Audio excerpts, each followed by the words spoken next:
Architecture gives us the opportunity to improve people's lives through design. And with the Kharkiv competition, we were able to really start and think about the community, the end user. So it wasn't just about repairing and rebuilding the fabric, the buildings. It was also about repairing and rebuilding those communities as well and bringing them back to life. I think at heart, everyone wants to give something of quality back to the world. And I think architecture competitions are a great way to do this within building design because it gives you an opportunity to play and experiment without all of the constraints that you have in a real life project. And it gives you the opportunity to explore new ideas. And even if those ideas don't make their way into the final competition submission, I find that we always take something away from competition projects that we can use in our day-to-day work. We're participating in this competition because participating allows us to contribute to healing communities by repairing and rebuilding what has been lost, giving people a chance to reclaim their space and go on with their lives.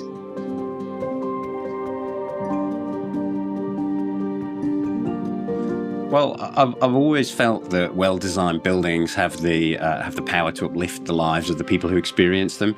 And my philosophy on building design is that this is always best achieved through an open collaboration early in the design process, where we get the viewpoints and input of lots of different disciplines, and that informs the design decisions. And in that sense, the collaboration with Gensler was fantastic. They were a very open collaborator, very receptive to the input of all our technical disciplines, and it led to a really great collaboration and I think a really great outcome. This was a collaborative process, working with Cundall Engineers, Neo-Eco, and also Pashenko Architects, who were based in Ukraine. And it was great to work with all of those organizations. The engineers then ensured that our ideas had structural integrity, that our modular system was deliverable, that we were improving building performance, and that the bomb shelters were aligned to Ukrainian standards as well as effective. Working with Neo-Eco and Pashenko ensured that we really got to understand the local needs of the communities living close to the front line in Ukraine, which I think was one of the most important things that we needed to understand. We want to all projects reflect sustainability and future-oriented design. Our goal is to create structures that are not only durable but also environmentally friendly, with a long-term impact for communities.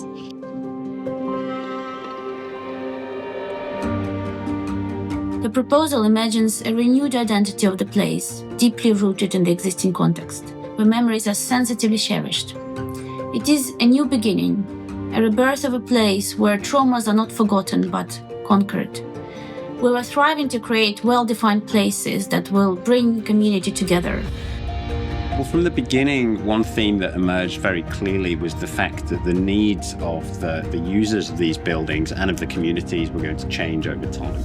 And that theme really runs through as a thread across all of the aspects of the design submission. Our approach was very practical. It was based on buildability. We were inspired by the request of modularity, and we developed the concept influenced by the place and the local folklore. The design ideas we've considered for this competition would certainly apply across wider Ukraine. First, we've approached through the point of connecting spaces and connecting people through the spaces.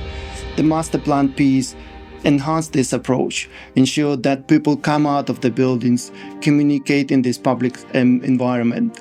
Why we believe it can be applied elsewhere? Because it's all about healing the communities, ensure it is safe and future-proof for people to come back and live in the provided spaces.